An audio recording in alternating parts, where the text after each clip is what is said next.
예, 이번에 7번째 편에 있는 기타 신고서 내용에 대한 부분 정리하도록 하겠습니다. 자, 먼저 최저한세 명세서가 되겠습니다. 최저한세 조정명세서 관련되는 부분인데요.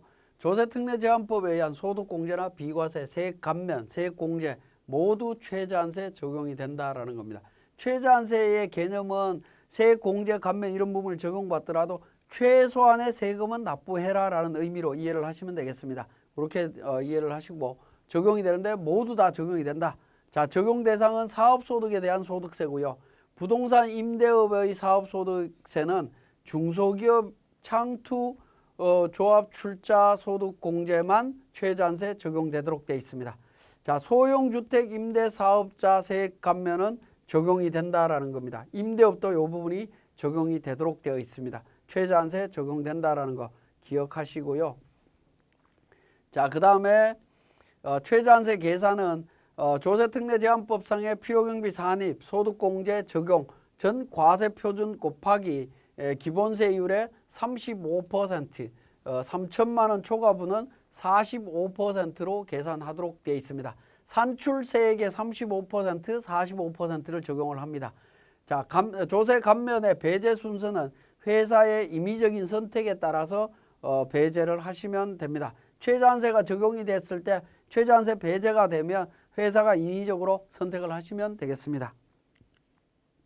자, 배제세액의 처리 방법은 해당 사업연도 다음 사업연도 개시일부터 10년 이내에 종료하는 각 과세연도에 2월에서 공제한다. 10년으로 바뀌었습니다.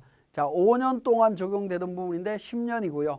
세액공제액과 2월된 미공제 세액 중에 중복되면 먼저 발생한 것부터 순차적으로 적용한다. 즉 선입선출법부터 선입선출법이다라고 이해를 하시면 되겠습니다.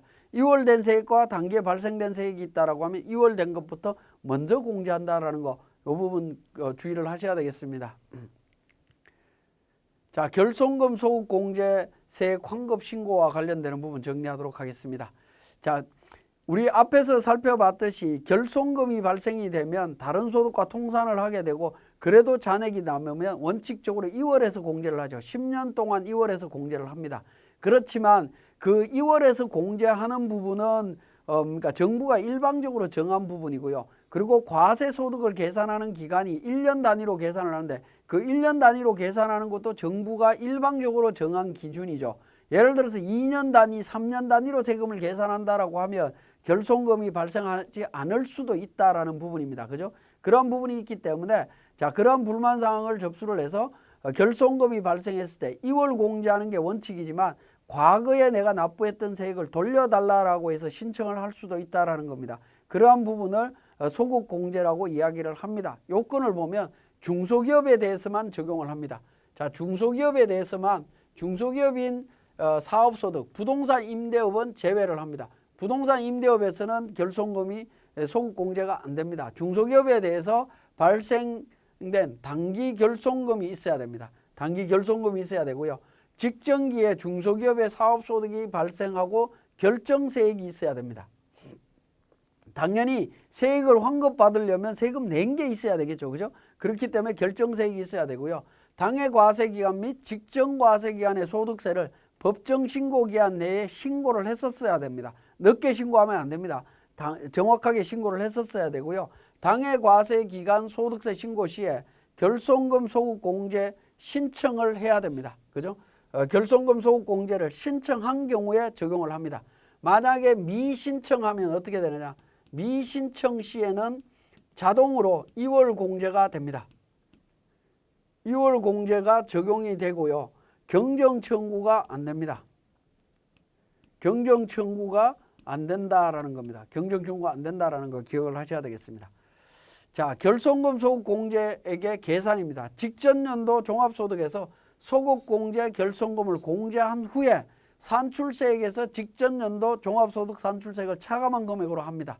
자, 한도는 직전 연도 종합소득 결정세액으로 한다라는 부분입니다. 자, 결정세액이라고 하는 의미가 뭐냐면 산출세액에서 차감하기를 세액공제, 그 다음에 세액감면 이 부분을 차감한 후에 나온 세액이 결정세액이 됩니다. 그죠? 이 부분을 기준으로 한다라는 겁니다. 자, 주의할 점은 기타 사항은 법인 전환 시 폐업한 개인 사업장에도 적용을 하느냐, 폐업한 사업장에서도 결손금이 발생했다면 소득공제 받을 수 있느냐라는 겁니다. 받을 수 있습니다. 자, 신설 사업장의 결손금을 폐업한 사업장에도 적용하느냐라는 겁니다. 자, 작년도에 폐업한 사업장에서 세금 납부했습니다. 근데 올해 새로 시작했는데 결손이 났습니다. 소득공제 할 수 있느냐? 할 수 있습니다. 직전과세 기간에 추계로 신고한 경우에도 적용하느냐? 추계로 신고한 경우에도 적용이 가능하다라는 겁니다. 자, 결손금 소득공제 적용 시에 중소기업 판정 여부입니다. 자, 예를 들어서 작년도에 세금 신고할 때는 중소기업이 아니었는데 올해 중소기업이었다. 근데 결손이 났다. 어떻게 할 거냐 하는 부분입니다. 자, 결손이 발생한 사업연도를 기준으로 적용을 합니다. 기준으로 해서 조세특례제한법에 있는 중소기업인 경우에는 소득공제 가능하다라는 부분입니다. 그러니까 결손이 발생한 연도로 따집니다. 직전 연도 중소기업 이거 안 따집니다. 당해 연도 기준으로 해서 정리를 하시면 되겠습니다. 자, 결손금 소득공제 신청할 결손금 계산은 어떻게 되느냐? 소득공제 결손금액은 둘 중에 작은 금액입니다. 공제할 금액을 찾아야 되는데요. 단기 결손금액하고 소득공제 결손금 최고액은 직전 연도 과세표준에서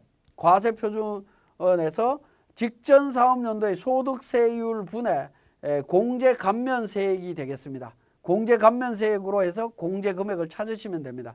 이게 실무적으로는 굉장히 중요한 부분이죠. 결손금이 1억 발생했는데 내가 실질적으로 공제할 금액이 얼마인지를 정확하게 판단을 하셔야 됩니다. 그 판단하는 부분이 이렇게 됩니다. 단기에 결손금 발생한 금액하고 얼마를 공제할 건지 직전 연도 과세 표준에서 얼마를 공제할 거냐 하는 부분인데요. 자, 이 부분이 공제 감면세액을 소득세율로 나눠서 과세 표준 금액을 차감하는 부분입니다. 자, 그렇게 계산하시면 됩니다. 자, 이 부분이 계산하는 게 쉽지는 않습니다. 자, 그러면 우리 세무사랑 프로를 통해서 직접 사례를 통해서 한번 살펴보도록 하겠습니다. 자, 교재 622페이지의 세무사랑 프로 운영에서 최저한세 조정명세서 작성과 관련되는 부분입니다. 소기업 소상공인 공제 부금 금액 200만 원, 중소기업 특별세액 감면에서 감면세액에 대한 정보들이 쭉 나와 있습니다. 자, 이 부분에 대해서 우리가 어떻게 적용할 거냐 하는 부분인데요. 자, 보시면 공제 감면 쪽에서 보시면 세액 감면 신청서 쪽에서 관련되는 세액 감면 정보 확인하실 수 있고요. 그 다음에 세액 공제 신청서에서 세액 공제 감면 확인하실 수 있습니다. 자, 이러한 정보를 바탕으로 해서 과세 표준 및 세액 계산 쪽에 종합소득세 신고서로 갑니다.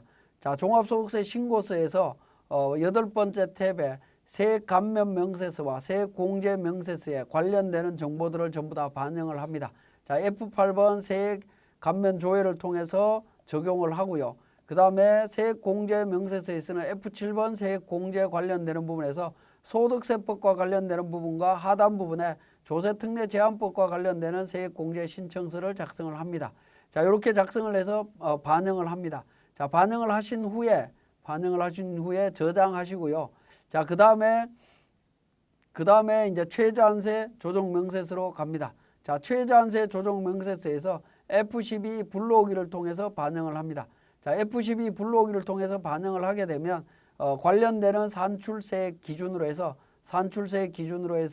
그러니까 금액을 세액 공제 금액을 전체 공제 금액을 확인하실 수가 있고요. 최저한세 적용이 되면 우리 조세특례제한법상에 나오는 소득공제까지 전부 다 제외한 상태에서 산출세액을 계산을 합니다. 그 산출세액에 45% 적용을 했습니다. 35%나 45% 적용하는데 우리 중소기업은 45%죠. 45% 적용해서 1,852만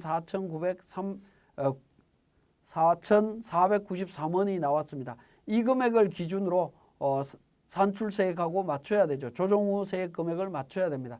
맞추다 보니까 세액 공제 금액은 얼마가 돼야 되냐면 세액 공제는 1,400만 원 정도, 해서 2,800만 원 정도의 세액공제만 적용을 하면 된다라는 겁니다. 그래서 조정감에 보면 1,594만 3,319원을 감면을 배제해라, 세액공제를 취소해라라는 겁니다. 그러면 요 금액을 확인하신 다음에 우리는 공제 감면 쪽에 가서 세액공제 쪽으로 갑니다. 우리는 세액 감면은 뭐 100% 그냥 진행하시면 되겠고요. 세액공제 쪽으로 가셔갖고 공제세액 부분에 있어서 이제 그러니까 최저한세 배제시킬 세액공제를 선택을 하시면 됩니다. 어떤 것부터 배제를 할 거냐 하는 부분인데, 농특세 과세되지 않고 사후관리도 없는 부분들은 먼저 공제를 하고요. 농특세 과세되고 추징세 없는 부분들 뭐 그런 순서에 따라서 정리를 해주시면 되겠습니다. 자, 지금은 이제 납세자의 선택에 따라서 중소기업 고용인원 증가에 대한 세액공제하고 고용을 증대시킨 기업에 대한 세액공제를 제가 배제를 시켰습니다. 배제는 이 고용 증대에 대한 부분만 배제를 했습니다. 왜냐하면 경력 단절 여성은 사후 관리가 없고요. 고용 증대는 사후 관리가 있고, 중소기업은 농특세가 과세 안 되고 사후 관리가 없습니다. 그러한 측면에서 유리한 쪽을 먼저 공제를 받고 사후 관리가 있는 부분에서 일괄 공제 배제 신청을 했습니다. 배제 신청을 하고 다시 세액공제 신청서를 다시 작성을 합니다. 다시 작성하기 위해서 불러오기를 통해서 반영을 하게 되면 우리 고용증대 관련되는 부분 1,960만 원에서 세액공제 1,500만 원 정도 배제되고 난 뒤에 368만 6,681원만 세액공제를 적용되어 있습니다. 자, 이 내용을 바탕으로 해서 저장하시고요.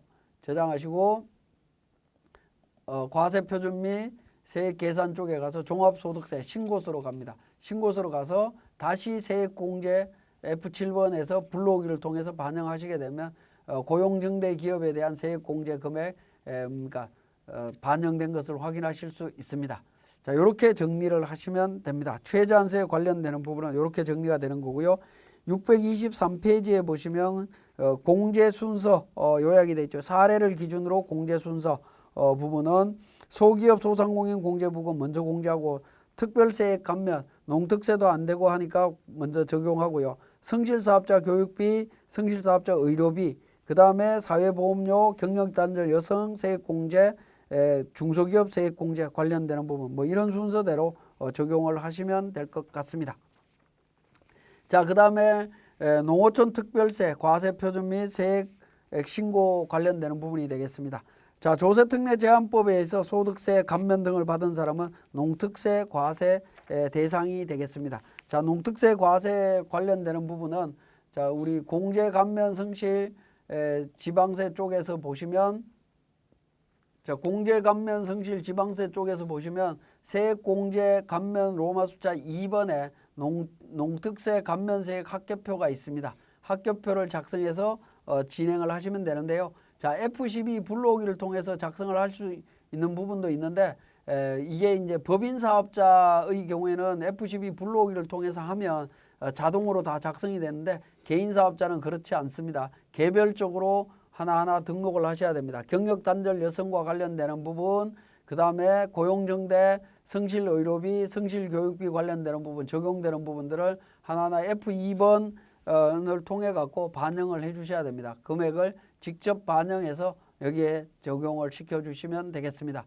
자, 이렇게 적용을 해주시고 이 부분을 우리 소득세 신고서로 가서 반영을 하시면 됩니다. 소득세 신고서의 8번째 탭에 보시면 농어촌 특별세라고 있죠. 여기에서 F12 불러오기를 통해서 반영을 해주시면 되겠습니다. 자, 그렇게 해서 적용을 해주시면 되겠고요. 자, 결손금 소득공제 환급 신청서 관련되는 부분이 되겠습니다. 사례는 630페이지가 됩니다. 자, 백두무역 중소기업으로서, 백두무역은 중소기업으로서 직전과세기간의 종합소득세 신고 내용이 나와 있습니다. 내용이 나와 있고요. 당해과세기간의 결손금 내역도 있습니다. 결손금은 1억 3,700이다라고 나와 있습니다. 그래서 우리 종합소득세 신고서의 내용을 보게 되면 사업소득에서 1억 7,950만 원 결손이 났고요. 근로소득이 있습니다. 이 부분을 두 번째 탭에서 보시면 통산해서 적용을 하게 되면 1억 3,700이 결손금으로 나타납니다. 이 결손금을 기준으로 우리 결손금 소급공제 환급 신청서 작성합니다. 자, 작성하실 때 F12 블록이 통해서 기본 정보 등록을 하신 다음에요. 자, 사업장별로 등록을 하시면 됩니다. 자, 결손금 1억 3,700이고요. 1억 3,700이고 당해연도 공제받아야 될 금액은 삭제를 하도록 하겠습니다. 그리고 직전 과세 기간에 대한 정보 적습니다. 종합소득 과세 표준이 1억 원입니다. 그죠? 1억 원. 그 다음에 산출세액 2,010만 원이고요. 결정세액은 1,510만 원이 되겠습니다. 그러니까 세액 공제나 세액 감면 받은 게 500만 원이다라는 의미로 이해를 하시면 되겠습니다. 자, 이렇게 입력을 했고요. 그 다음에 사업장별로 금액이 얼마냐. 전체가 이렇고 사업장별로 해당 사업장의 소득금액 직전 연도 1억 2천이고요. 그 다음에 사업장별 산출세액 2,010만 원, 결정세액 1,510만 원에서 적용을 했습니다. 적용을 했는데 여기서 중요한 부분은 동그라미 12번에 소급공제를 받으려고 하는 2월 결손금 얼마를 결손금으로 넣어야 되느냐 하는 부분입니다. 자, 결손금 금액은 얼마냐라는 부분인데 이 부분을 계산을 해야 되는데 자, 계산을 하실 때 결정세액 부분이 그러니까 결정세액이 1,510만 원이었죠. 그래서 세액공제 감면세액이 500만 원입니다. 소급공제를 결손금을 소급공제한 이후 산출세액이 세액공제 감면세액이 되도록 만들면 됩니다. 산출세액이 500만 원이 나오도록 만들면 되는데 500만 원은 과세표준 A라고 하는 과세표준 곱하기 세율이 됩니다. 500만 원에 대한 과세표준 세율 구간은 15% 구간입니다. 그래서 계산을 하게 되면 과세표준은 4,533만 3,333원이 됩니다. 자, 요 과세표준이 나오도록 결손금 소급공제를 하시면 되는데 소급공제할 금액은 얼마가 되냐면 1억 원에서 4,533만 3,333원 하면 그러니까 5,900만 원 정도가 되죠. 5,946만 6,666원이 되겠습니다. 자, 이렇게 적용을 하게 되면 환급세액은 1,510만 원이 환급이 된다라는 겁니다. 자, 예를 들어서 한번 보도록 하겠습니다. 1억 3,700인데 제가 신청할 금액이 직전 연도 과세 표준이 1억 원이니까 아무 생각 없이 1억 원을 신청을 하게 돼도 얼마가 나옵니까? 1,510만 원만큼 환급이 나옵니다. 그죠?